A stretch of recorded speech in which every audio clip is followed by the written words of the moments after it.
And good morning, ladies and gentlemen. My name is Adam Davis, and welcome to episode 110 of the FinTech Insider Breakfast Show. And as you know, in this show, we bring you the best and the brightest from around the FinTech and banking landscape every single weekday, straight to your homes at 8:30 BST, apart from on Mondays and Wednesdays when we go live at 3:30 BST or 10:30 AM ET for our US friends. And as we know, both shows go live here on LinkedIn. Today's topic is partnerships between banks and fintechs and what digital initiatives have come out of the lockdown period. And today I'm joined by Sohail Raja, who's the head of execution platforms and the UK Chief Digital Officer for Societe Generale, Soc Gen. Sohail, thanks so much for joining me. No, great. Thanks for having me on board today. Looking forward to the conversation. It's a pleasure. As always, love getting your questions in. Leave them comments in the sidebar. We'll be answering them live on the show. First up, I suppose, can you just give sort of the listeners a bit of a background to yourself and how you ended up in this role at Soc Gen? Yeah, sure. So I've been in the industry for quite some time, so I won't bore you with every single step of the journey. But when I first started out, I pretty much worked for a number of technology companies in finance. Both were startups when I first got into this. One was a classic client server back office software US provider before internet. So that's how far my journey goes. Worked with a lot of banks there through that organization. Was an amazing startup. Eventually got bought by SunGard, but allowed me to work in Europe and in Asia. So that was quite an amazing experience. And then we quickly moved into internet and web distribution. And then using dial-ups and modems and all that kind of good stuff. So it was still have some of those somewhere in the loft. And then I moved. You get good money for them now. Yeah, exactly. Yeah, there's during lockdown in particular, I think a lot of people have managed to find old PlayStations and Nintendos and whatnot, and ZX Spectrums, and been playing those games in lockdown as well. So definitely some worth in those. And then I worked for an e-commerce company in the UK, a company called Intranet, one of the first UK outfits to focus on e-commerce, and it was very much focused on financial services. And then I moved back into banking and built out e-commerce platforms at a number of banks at Commerzbank, ABN AMRO, RBS, and now at Soc Gen. So still e-commerce, but a big focus on digital platforms and how we move the business along on the digital side, working with clients and also internally. Yeah, I was going to say. So the role of a CDO, Chief Digital Officer, is relatively new in the sort of the C-suite, I guess. What if you could sort of describe it, because some people say, what exactly is the roles and responsibilities of a CDO? Is it sort of external facing, internal facing? Is it that you are driving forward a roadmap, but you need to sort of cajole the rest of the business together? Is it a support function, or do you have revenue sort of metrics that you need to hit yourselves? I was just wondering if there's an easy way to describe exactly sort of where it sits within the rest of what is a really big organization. Yeah, no, it's a really good question. I think it's a valid one. I think people do ask, well, what is the function of a digital office or digital officer, and how does that work within the organizations? I mean, fortunately for me, I've always had revenue as a target and thinking commercially around how do we implement platforms or e-commerce, that's how it used to be called, e-commerce solutions, and how do we, generate revenue or reduce costs. And I think that principle or mantra still remains with what I do. It just happens that we're looking at it at a wider context in terms of what a digital platform may look like for the UK specifically, and how that might work across a number of different business lines. So in the UK, we cover, I forgot to mention, UK, Soc Gen is a French bank, if people weren't aware of that. And in the UK, we're very much focused on the wholesale market business. So that covers B2B clients. They range from wealth all the way to large corporates and financial institutions, but all the way from payments, trading finance, financing, global markets, and security services. So we do cover quite a broad range. So I think the digital role within Soc Gen really is to kind of show what the capabilities are, build out beachheads, help build out use cases, and get the business stakeholders to start thinking about features and breaking it down into smaller pieces, rather than trying to say, actually, we're going to have a 4-year or 5-year program of work, which just doesn't work nowadays, right? So Yeah. it's kind of it's a bit of a number of things, and luckily, like I said, I have the revenue side, so that helps when I'm having those conversations internally, that I'm coming from a place where I do understand the challenges from an internal perspective, but also with clients, and more empathetic on the sales side with the technology teams, anyone front to back, so whether that be compliance, operations, legal, really understanding those kind of intricacies when it comes to launching or launching new businesses, or to see how we can improve some of the businesses that we have already. I think Cool. our digital could be applied to that. So yeah, I mean, you talked, mentioned an interesting point, which is, I suppose, digital strategies now, or strategies in general, when they're created by banks, used to be sort of very much a 5-year roadmap. But these days, that 5 years, your tech almost becomes obsolete. So it's interesting that that timeline has become a lot shorter. And one way, I suppose, to meet those timelines is to do a lot of sort of partnerships and initiatives with third parties. And I know that's a big part of your role. I suppose, what has that given to SocGen across the last, let's say, couple of years? And obviously, we'll come into COVID in a sec. But the way that you've, I guess, curated those partnerships, and the way that it's propelled your digital roadmap. Can you talk to me a little bit about that, and maybe a couple of examples if you have? Yeah, sure. So I think I'll go back a couple of years really in terms of when we first started this, and it's only the beginning really. There's still a lot of areas that need to be changed or move forward in this direction. But we took a step back maybe 4 or 5 years ago, where we looked at our technology stack, worked very closely with the technology team, to see what was the best way forward if we were trying to move to much more of a feature-driven organization, which is a big shift for an organization like SocGen to start thinking about features and use cases, and trying to get people to understand what that actually means. And so we found a few stakeholders who were enthused, excited about that, and then looked at their business line and said, well, how do we change that? How do we kind of implement that within your environment, whether that's one product suite, whether that's a client segment, whatever the end goal was. We kind of focused on that and looked at what was the best way to meet that need. And again, that could be internal as well as with clients. So we restacked, in effect, the technology for the front end, removed a lot of the logic back into the back end, got people to think about APIs, got people to start thinking about cloud infrastructure as well. So we really started that journey quite some time back, in comparison to other banks and other institutions. So we really kind of looked at it from a real feature by feature level. And I use that word a lot when I talk, unfortunately, but yeah, it's really focused on that. And what that allowed us to do is the technology team really spent a lot of time in terms of what is the right stack. So they decided to go down an open source route. And I think that's bode well for us. That's given us a lot of flexibility. They looked at what was, so let's Spotify were doing, or Google were doing to some extent. I think probably the Spotify model, when we looked at that, was more apt to what we were thinking around how do we organize teams, how do we move people from a silo to a more of a tribe mentality, and getting people to think around product and features. So we kind of took that mantra, looked at what they did, looked at open source, looked at building out some open source frameworks, and then rejigging it for SG and SG markets in particular. So the platform that I'm talking about today. And I think with the API setup that we've got now, which we obviously built internally, we also made that available externally for some initiatives. So we're very well known for structured products. It's had its challenges in the last couple of quarters, but our client base for that would be people like private banks, brokerage houses, sometimes institution as well. And what we did with our API infrastructure was obviously offer direct GUI to clients, but also offer APIs to brokerages. And a lot of brokerages were being set up very quickly in the last couple of years, using AWS or Microsoft Azure, but building out very smart fintech type brokerage platforms.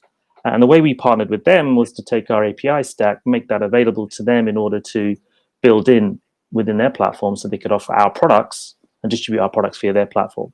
but the integration time to take from our API stack into their environment was moving it away from months and even sometimes years to literally, weeks or even days, because of the API infrastructure that we have now. And just the way the technology stack has changed and the way some of the other fintech platforms have evolved, we're able to kind of integrate with that a lot easier. And onboarding them and integrating it was a lot faster than we'd seen probably a couple of years before. I was going to say that's really interesting, and I think actually, but probably a lot of people wouldn't necessarily associate sort of private banks and private brokerage houses with sort of speed of execution or sort of super sort of, I suppose, but platforms which are easy or able to integrate really quickly. So that's really interesting insight. I think how just staying on that theme slightly, how have your commercial models sort of adapted to that? Because now you've got a platform which in theory is easy to integrate to, so you are in theory consumable now as a service, which is kind of the nirvana state that banks want to get to for a certain portion of their tech stack, which is great. How have you, from a business side, how have you managed to sell sort of a new type of commercial model that is naturally forms from that up the line, and I suppose educate people around the business that it's a new way not just to do tech but also to do business and to generate revenue? Yeah, I think there's two sides to that. One is the distribution of our products, and then the second is probably around the distribution of our data. And I think the first part, which is the distribution of products and services, is kind of an easier one to say, okay, we're now going to make those products and services available to venue A or venue B or venue C. It just so happens that venue now we can onboard relatively quickly. So having a distribution agreement signed up commercially remains like the a de facto normal exercise, which sales and commercial would do anyway. So that makes it a bit easier to kind of, in a way, they don't, sales don't really need to know the technology part of it. What they're interested in is, are they going to be a good partner? Do they have the client range that they, are going to have? What's the segment? Are we able to kind of build relationships with them, but also with the end clients, potentially with our product set? So the product set's still important. The distribution element is still important. It just happens to say that, from a sales point of view, you can now potentially go out and say, from an integration perspective, it's a lot faster and finding those right partners. So that's the distribution side. The second side is around data. And we all know banks have a lot of data. And particularly with investment banks or global markets, we build out back testing. We show the prediction or projection of pricing, of whether it be an index or whether it be a particular stock or whatever it may be. But with that data is very interesting, because now we're finding that on the buy side, so on the client side, that they actually want that data in order to build their own models. And I think that's where the shift is starting to change a little bit, where sell side has traditionally built the models and sold the models. But now we're seeing clients saying, actually, we want the data in order for us to build our own models. And we want the data not just from you, but maybe from one or two other providers. And I think that's the shift that we're seeing. And have we got an answer for that yet? Probably not. So we're still relying on saying we're happy to provide you that data because we believe in the relationship and the client relationship we have with you. And we're going to help you develop what you need to. So still maintaining that relationship, maintaining that quality of data and the quality of insight is key. How that gets commercialized is kind of something that we're looking at going forward. And I think most banks are looking at that as well. Cool. Let's change topics slightly and just talk, because we've got to talk about COVID. We don't have to, but we probably should. I suppose you've set yourself up as open source. You've got fantastic ways to integrate with clients across, it seems like, all your multiple product silos, which is great.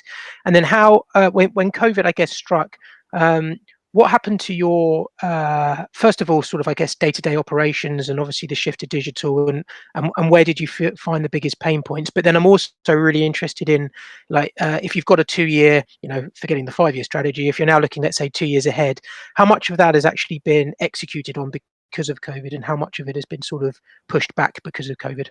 Sure. I think like everyone else, the priorities have changed a lot. The engagement side now, we talked about a wide range of clients and client segments. So you've got those that are more mature, based on the markets and want electronification or digital and are used to that. But I think where we've seen the change is probably more where there's been a lot more sales relationships. So whether that be by phone or by meeting, for example, physical meetings, so that's obviously changed. So now it's kind of saying, well, we have the tool set, we have the toolkit, we've got the capabilities in SG markets. How do we kind of take that forward to, keep our relationships digitally with our clients? And how do we kind of move that forward, and how do we make that happen? So there's been a bit of a step change to look at how do we use digital from our corporate sales perspective, our core relationships perspective with clients who've traditionally had a different way of doing business, but still using the tooling in effect to give a price or to give an insight or to give a feedback on a particular idea. And now that's becoming a bit more self-service for our clients, that segment of clients. So that change is already starting in terms of maturing that base, and we're trying to understand how that's going to change and develop in the future. So being a lot more proactive and building out, if you like, an active customer experience strategy with that segment, I think will apply to all our clients going forward. So that's from a client perspective. I think internally we've had to focus a lot more on challenges around processes and our efficiencies around processes. So again, client-led. So if a client wants to know, I placed a trade, or I've got money outstanding, I've got a balance that I need to know, rather than just calling up a number of people in the organization, we looked at how do we build that process efficiency. So if a client wants to come in and be self-service on that, we've got to give them that capability. Or if they're going to call, that everyone has that same level of information that everyone can get to relatively quickly and provide that status at least back to the client. So on the efficiency side, I think that's a big emphasis on that, and will continue to grow. And the other side is the information that we've got, and how do we action that? So building out dashboards, getting to information relatively quickly, providing that insight directly internally or back to sales or to regulators or to third-party venues, so we can get that information available. So building out dashboards and the use of that, and getting that more information into our data lakes and non-standard and unstructured data available and more valid, and being able to action that. Just before we wrap up, if we could just talk a little bit about digital engagement, I guess, in wider society. Obviously, during COVID, a lot of the responses, the digital responses, I should say, weren't just limited to financial services, but also to other elements, other sectors, and other initiatives in society. I just wondered, given your position, how you've maybe looked at some of those implementations, some of those responses to COVID, to either sort of still with pride, which is something that we say, but sort of, I suppose, use best practice in what you do. Yeah, it's great. Thanks for asking us. It's a great question. It's always good to look at outside of our day-to-day and outside of finance and fintech. So I'm on the board, if you like, of governors at University of Chichester, and also I'm a trustee at Streets of Growth. And what we've seen in both, if we take Streets of Growth first, that's a Tower Hamlets charity focusing on young people, particularly those that are vulnerable in terms of being moved into gangs or working for gangs around selling drugs. And this team try to really literally go out on the streets and find these young people and try and help them find other alternatives, and maybe in very difficult situations anyway, and try and help them. And clearly with the pandemic, they haven't been able to go out on the streets or meet or socialize as they did previously. What they did find, though, during the pandemic was using the likes of WhatsApp to communicate one-to-one or as a group, and getting that messaging out, and then encouraging people to use videos because some people were uncomfortable to do that. But being able to do that in a one-to-one scenario, I think really opened up a lot of dialogue and actually improved that engagement, that they were quite surprised came out a lot more rather than face-to-face in some instances. Of course, the face-to-face and offline is still very important. But I think now there's a bit of a balance there. And I also saw the use of social media really coming to the fore, particularly with messaging and just general communication, but also taking some ideas that young people may have and be able to put them up onto things like TikTok, Instagram, Snapchat, everything that we take for granted, and showing their wares and actually starting to think about how they could transact on those and offer that as an e-commerce storefront to their peers in the community, but also out to other people. And I think that's been a real eye opener for Streets of Growth as another kind of opportunity to for young people to see what they could do outside of being told that they could go and work, as a shelf stacker or being a van driver, which is obviously pays a lot less than being in a gang. So I think that was really a massive eye opener for them, and that's something we're going to grow going forward with the Streets of Growth team. And then secondly, just on the University of Chichester side, they're very, very excited about what they're doing around launching a tech park last year. There's many socioeconomic challenges in that area, particularly on the coast. If you take towns like Bognor Regis, where one of their campuses is there, the technology campus is actually based there, and they have a different set of challenges around access to education, getting people to think about that as an alternative. But one of the courses they offer is esports. And there's a bit of a running joke sometimes about that, whether that's a real degree or not. But I think a lot of us, especially now, right? Yeah. And I'm sure during the pandemic, we saw some of the esports stuff, the F1 team, FIFA players actually, going out there and sponsoring games and getting sponsorship as well from firms, and also the whole social media aspect and the way you build a business or earn some revenue from an alternative means, but in a very different, engaging type experience. But again, digital. But the mindset is quite different. But I think there's a lot of learnings we could take from that as well, and we see a lot of growth around that creative digital technology space, using esports as kind of a beachhead to that, because you've got animation, you've got green rooms, you've got sound. There's a whole bunch of stuff that goes with those games, and it's not just sitting there playing a game. There's a whole element of production around it. Just as today you and the team have done a production work around getting the podcast out, right, or the video out. There's a lot that goes behind that in terms of storyboards, content, and everything else. So again, I think that's been a real eye opener as well. So I think that those are the two areas in terms of observations I thought I'd share today. Yeah, that's cool. I mean, the esports movement has just been, and the trajectory of it has been only heightened really by COVID. But the valuations of some of the esports companies has just absolutely shot up over the last sort of 6 to 8 months. And actually, what's really interesting is sort of the intersection of esports and financial services, which is something which we haven't really looked into too much. I'm not sure if we've ever covered it on a show before, but I'm sure the producers will dig out a reference from somewhere. But it's something we should definitely look into, because it's a super hot topic for our industry.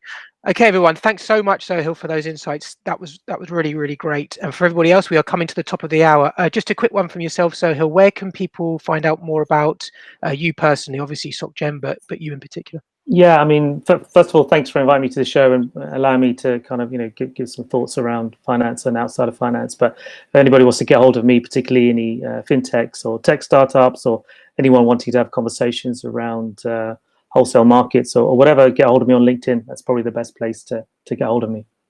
Great. And to everybody else, thanks very much as ever for tuning in. Tomorrow, join Samuel at 3:30 BST, 10:30 ET, when he's going to be joined by Nuri Otis, who's the founder and CEO of Tech Smarter. Have a great week, everyone, and we'll see you then.